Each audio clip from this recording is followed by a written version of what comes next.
이렇게 시간이 약간은 정말 버스 안에서 going 이불 속에서 going 언제나 너에게 going. Assalamualaikum warahmatullahi wabarakatuh. Perkenalkan, nama saya Nurul Tatiana dengan NIM 2136038 dari Prodi Kriminalika. Baiklah, pada kesempatan kali ini saya akan memaparkan makalah saya yang berjudul Absorpsi Zat warna rhodamine B dari karbon aktif berbasis pria. Baiklah, poin pertama yang akan saya sampaikan yaitu tentang latar belakang. Kehidupan industri menghasilkan limbah berbahaya dan beracun.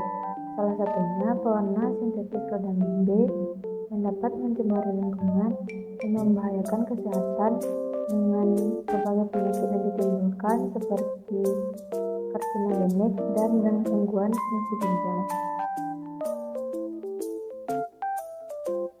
Nilai ambang batas untuk konsentrasi rhodamine B yang diperbolehkan dalam perairan yaitu sekitar 5-10 mg per liter.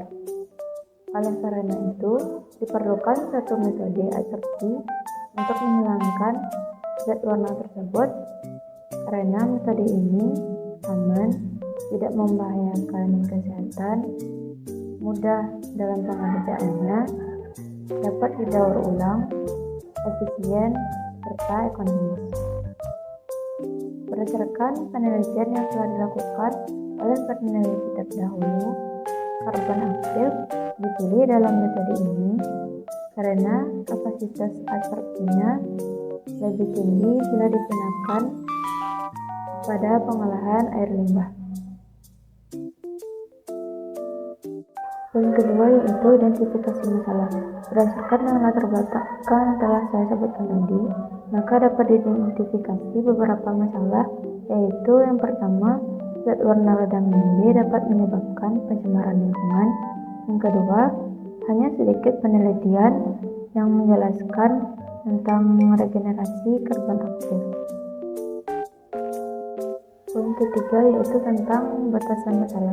Berdasarkan identifikasi masalah, maka masalah yang diteliti difokuskan pada pengukuran pH larutan, proses adsorben, suhu, waktu kontak, dan konsentrasi warna awal terhadap absorpsi rhodamine B serta perbandingannya dengan karbon aktif komersial.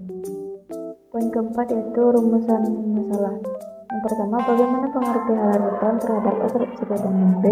Yang kedua, bagaimana pengaruh dosis adsorben terhadap absorpsi rhodamine B. Yang ketiga, bagaimana pengaruh suhu terhadap absorpsi rhodamine B.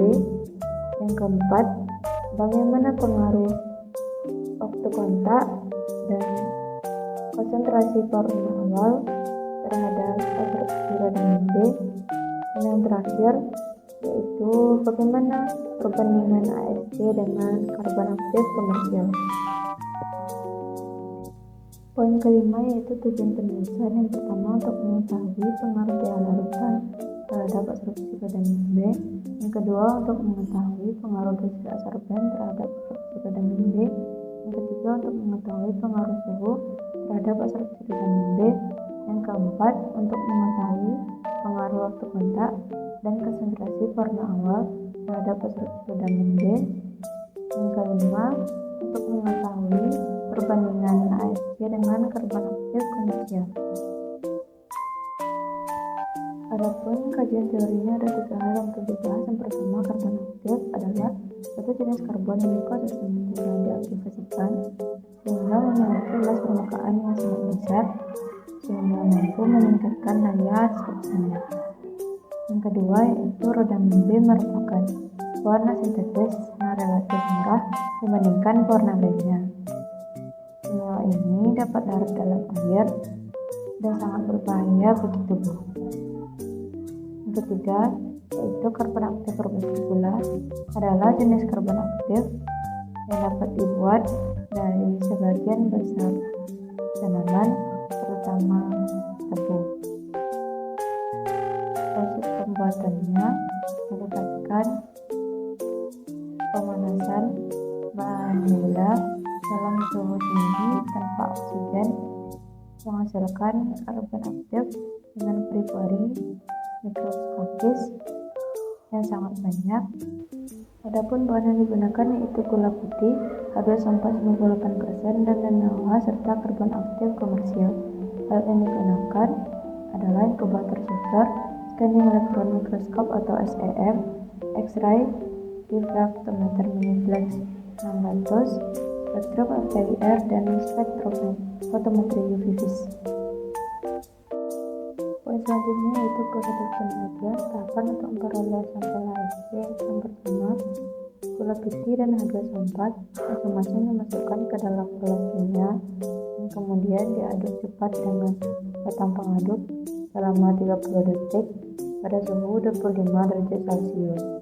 Reaksinya sangat eksotermis dan menghasilkan pembentukan karbon berbasis gula atau DSG dehidrasi setelah beberapa menit. Bahan DSG yang diperoleh dilarutkan dalam air deionisasi dalam jumlah tertentu dan pH larutan diatur menjadi netral melalui penambahan NaOH sebelum disaring. Residu dicuci dengan air suling beberapa kali sebelum dikeringkan dalam oven listrik pada suhu 60 derajat Celcius selama 10 jam. Setelah itu, 1 gram karbon yang telah diperoleh dicampur kembali dengan 2 gram NaOH dan sebelum dimasukkan ke dalam alat penguapan bertekanan atmosfer dan dikalsinasi selama 2 jam pada suhu 700 derajat Celcius sehingga dapat diperoleh sampel HSG seperti yang terdapat pada gambar.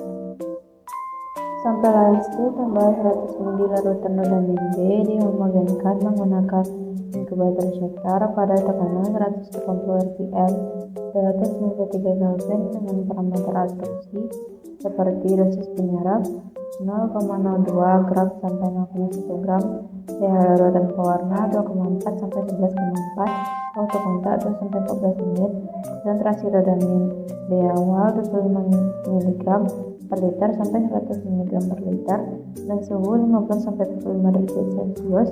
Kemudian dipilih kondisi terbaik untuk percobaan selanjutnya. Poin selanjutnya itu hasil penelitian pembahasan. Yang pertama, pengaruh pH larutan terhadap absorpsi rodamin B. Nomor 7, lihat bahwa hubungan antara pH larutan dan efisiensi penghilangan rodamin B. Berdasarkan gambar maka terlihat bahwa pH meningkat dari 2,4 menjadi 11,4. Hal ini tidak mengubah persentase pengisian rodamin B menggunakan HSG. Hal ini dapat dikaitkan dengan interaksi elektrostatik antara molekul rodamin B dan HSG. Di satu sisi, ketika pH larutan berada di atas pH PZC, plus oksigen asam pada permukaan absorben terdeprotonasi. Hal ini membuat permukaan bermuatan negatif. pH PZC yaitu pH zero charge adalah suatu keadaan pada saat permukaan bermuatan netral. pH PZC adalah titik perpotongan antara kurva pH awal dan kurva pH akhir. Di sisi lain, rodamin B ada sebagai kation dan deuterium dalam pelarut polar. Bila pH larutan di atas 3,7, deprotonasi terjadi pada gugus karboksil rodamin B yang menyebabkan perubahan kationik menjadi bentuk zeta ionik. Hal ini mengakibatkan tolakan elektrostatik antara rodamin B dan HSG yang bermuatan negatif. Ketika pH larutan lebih kecil dari pH PZC, permukaan HSG akan terprotonasi yang akan menyebabkan permukaan bermuatan positif dan membentuk tolakan elektrostatik dengan warna kationik.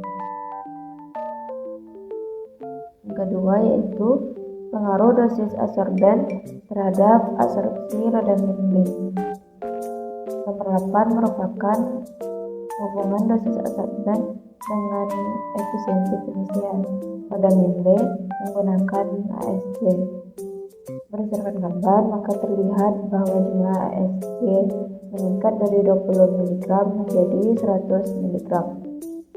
Efisiensi penghilangan pewarna meningkat dari sekitar 35% menjadi 98%. Peningkatan efisiensi pengisian dapat dikatakan lebih banyak pewarna yang terabsorpsi. Jumlah dosis absorban yang optimal adalah 80 mg.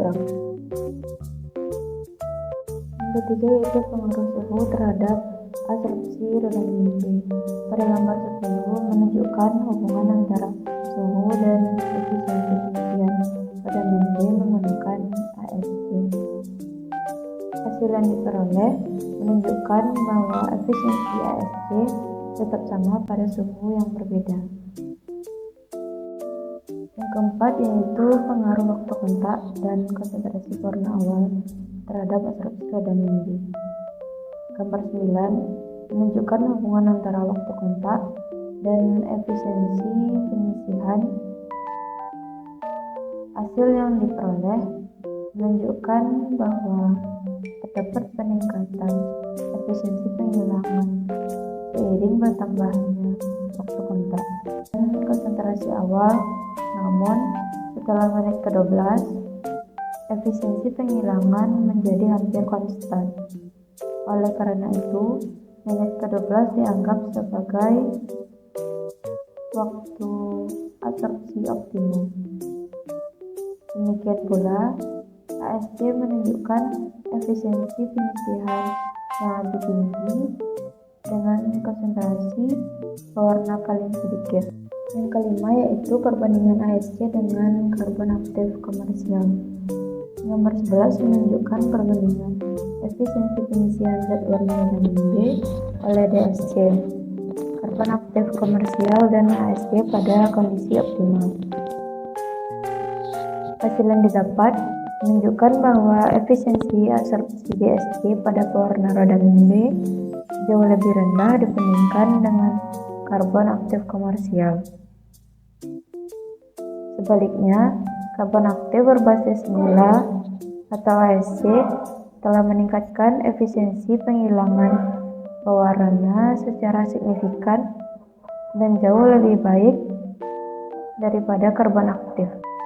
Kesimpulan yang pertama yaitu bahan karbon aktif berbahan dasar gula ini menggunakan metode yang sederhana, waktu yang singkat, dan absorban atau ASC yang dihasilkan memiliki porositas yang tinggi sehingga cocok digunakan sebagai absorban.